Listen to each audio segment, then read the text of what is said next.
So my name is Zuri Appleby. I'm 28 years old, Buffalo, local, born and raised, Buffalo bred. I'm here today to talk about some of my experiences that I've undergone in my 28 years, and specifically the past 10 years. So the title of my talk is The Duty of the True Me. Now the reason why it's the duty of the true me is because, as some of you may know, I'm a Marine veteran. I served 4 years in the Marine Corps. Thank you. Thank you. Active duty. I serve in the Marine Band. And for 4 years of my life, from 17 to 21, a young lady, I served and had no clue what I was getting myself into. And I gave up my entire self-responsibility to someone else and someone else's morals and someone else's beliefs. Something that I didn't even really research on what they believed. I just knew that I wanted to go in the Marine Corps. Little did I know, that meant that I was going to give up my identity. It was going to give up the true me. Not give it up, but help me see that what I was doing for them wasn't necessarily the true me. It was me doing what was asked of me, as opposed to what was I asking of myself.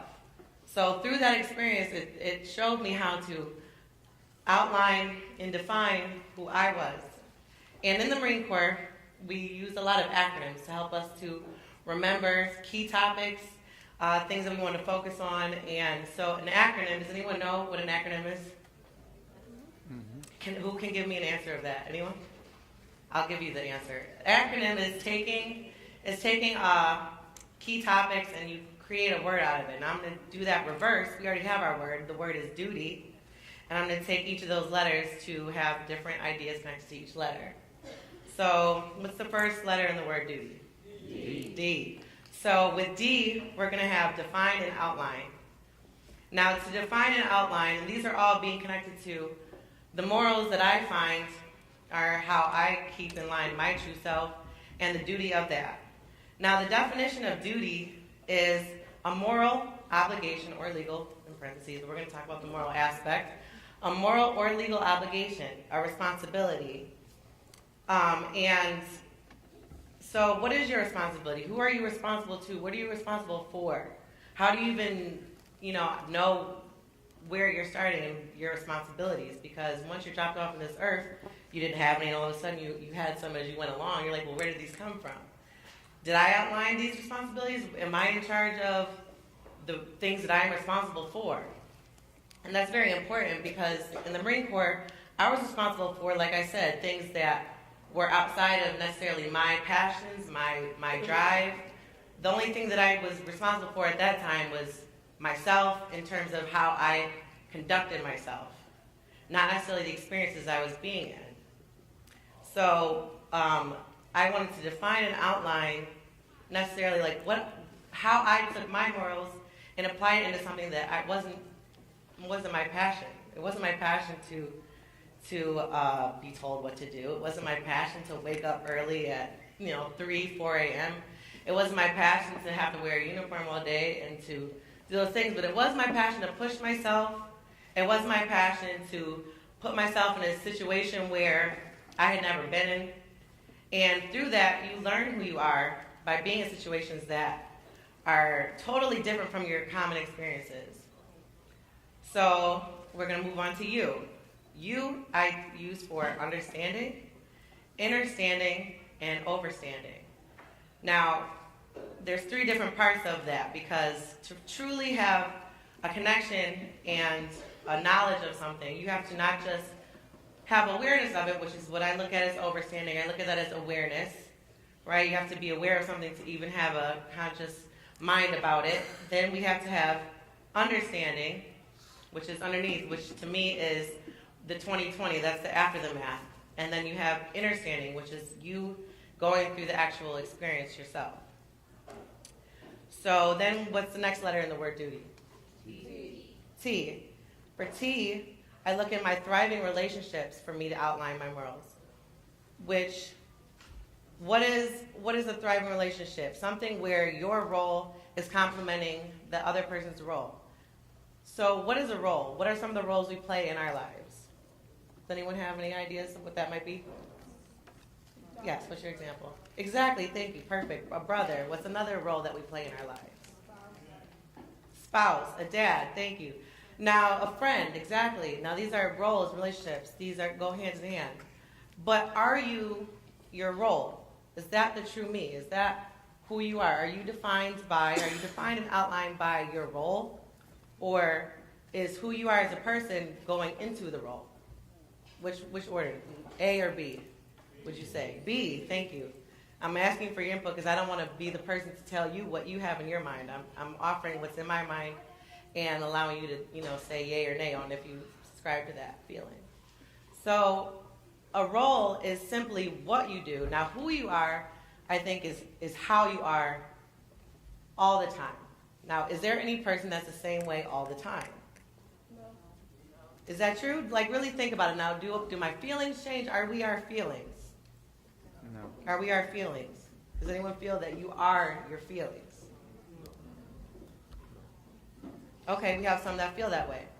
But to me, the truth is something that can't be swayed, can't be moved, is unchangeable in any setting, in any variable, in any experience.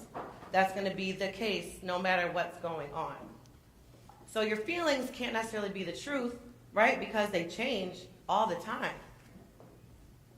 So that's not your true self. It's really a result of your true self, is what I found to learn. So for me to find my true self, I have to find something that's unchangeable or that stays consistent in every different dynamic, in every different experience, in every different thing that I go through. That's who the true self is. And if you don't know who that is, who doesn't know who I am? Who's ever been asked that question? Like, who are you? Who am I? I've been asked that question. I've asked myself that question. Hopefully you ask yourself that question because it's a very important question to ask yourself for you to be able to fulfill and thrive in your relationships and your roles, to know who you are. And that was something that I struggled with as I grew up. My parents are very successful Buffalo musician activist. My dad is a bassist that played with the likes of Chuck Berry, Deep Purple, Rick James, and the list goes on. Rodney Appleby, and my mother, Linda Appleby, taught in the Buffalo public school systems for 30 plus years. And a lot of times, who I was their child. Who you are is connected to something that came before you that you didn't even have a hand in. And that kind of would like really throw me off when I'm trying to figure out who I am, because it's like, who I am isn't something that I had no say in, right? Or am I? Like, you get confused. And for you to know who you are, why is that key? Why does that matter? Why does it matter for you to know who you are? Why does that even mean anything? Does anyone know? Do you feel that it matters to know who you are? Does anyone feel that it does matter? Let me see a show of hands. It matters for me to know who I am. Right? I want to say that's most of us. Who thinks it doesn't matter who you are? You can be honest. You can be honest. It's fine. It doesn't matter. Now, let me get your answer. Why would you feel it doesn't matter? Yes? Yeah, I'm putting you on the spot. What's your reason why? Why do you think? Okay, that's okay. I think that a person feels it does matter because you want to know how to direct your course and your action in your life. Right? How are you going to direct the course and action in your life based on what someone else is telling you, what someone else said you are, what someone else told you that you need to do? And that was my entire experience in the Marine Corps, was someone else telling me what to do, someone else telling me where I needed to be at this time, someone telling me this is how you need to be when you get there. And I heard speaker earlier, the woman that was doing the poetry, it wasn't an actual person here, it was a video, saying, that it's to play it cool is to be unfazed. And that's something that I found in the Marine Corps. It's like, they didn't want you to have reactions to anything, just be consistent all the time. And the only thing that I knew consistency to be was truth. And they're asking me to make consistency, but based on something that was false. Me totally take everything and make it all the same. So you're applying the principles that connect to what it means to be true, true, for something that wasn't true. Act like you're not tired. Act like it doesn't hurt when this happens. Act like you're not hurt emotionally when you haven't spoken to your family in 3 months. Just play it cool. And that's not really the spark for life. That's a spark to me to put out life. It's a water, it's cool. And we're a fire and passion is hot. And I'm a fire sign. I don't know if anyone believes in that. This is just me having my platform to talk on how I feel. I believe that I'm a fiery person, and the things that move me are things that are catalysts and captivate fire, and captivate passion, and captivate movement. And so we're going to go on to the next letter. So why is two things. Why, right? Why do I have these morals, right? After you've come up with your defined outline, you've defined an outline what matters to you, you've understand it, and understood why those matter to you and how those relate to you personally, who I am. You've come to find your thriving relationships to help you justify or to let go of what doesn't apply to you. But why? And also, the sometimes why. Who has ever heard that when they've gone through their bowels? Sometimes why, right? I look at that as basically life, right? Because life is a sometimes situation. It's a variable that life is variably dependent, right? It's not a consistent thing. It's situationally dependent. That's sometimes why. So what can I have maintained consistently through something that's ever changing? And the only answer that I can come up with in that is who I am. I can control who I am in an ever-changing situation. And that's why I found it was my duty to find that after being in a situation where I was totally taken away from having personal responsibility on my morals that I was being fed, I should say, on how I conducted my life. Because if I went against the grain, then that was totally, you get in trouble. You can't just not do what the drill instructor says. I can't just not show up, because I'm tired today. I'm going to call in sick. There's none of that. And so through that, it helped me to, learn the importance of who I was. And as a musician, it's important for me to know my role, because me knowing my role allows someone else to be able to do their role. And if you know who you are, you allow everyone to be able to have the freedom to be who they are. If I'm the bass player and I'm sitting here trying to play the chords, what is the room for the guitar player to do? If the singer's singing and I'm sitting there playing all the melody that they're playing the whole time, I'm not allowing each person to fulfill their role. And that takes away from people being able to be who they are by you not knowing who you are. So that's why it was my duty to do that. So with that being said, I would like to just play a little bit for you. Does anyone want to hear some music? I'm going to play some music by the artist by the name of Bob Marley. Anyone know who Bob Marley is? Awesome. Take this off so I can do this for real.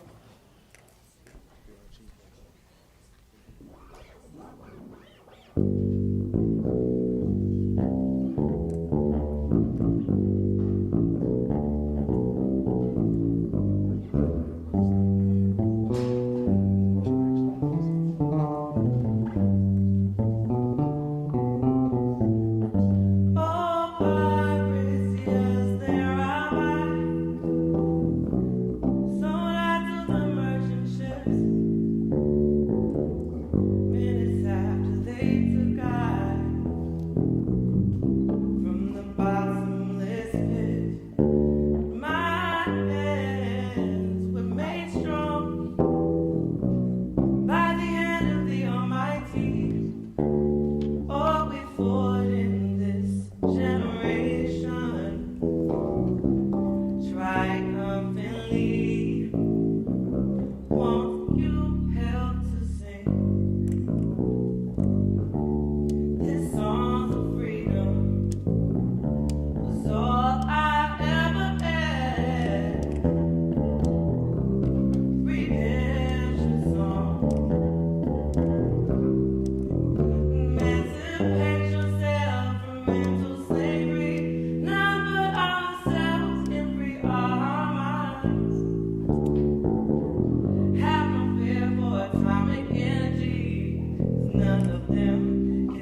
Thank you so much, TEDx. Thank you, Buck State.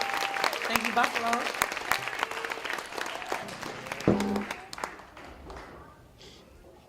Put your hands together one more time for Miss Zuri Appleby.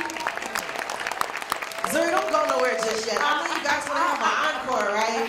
Just a little bit more. Just a little bit, right? Yes. Have a little bit. Give us something real good. Uh-oh, y'all know what this is? Somebody tell me what it is. You know what it is? You better know what it is. Come on, clap it up. Go, Zuri. Can y'all sing? Who's daring to start singing? Somebody. I see a very famous person in the audience. Maybe I should hear her sing. Come on. Just a little bit. Come on. Everybody say, go, Drea, go, Drea, go. Go, Drea, go, Drea, go. Can you look at Drea? Don't make me do it because I can't see it all. Can we get something else? Something else. What else we got? One more. All right, Buffalo. Go,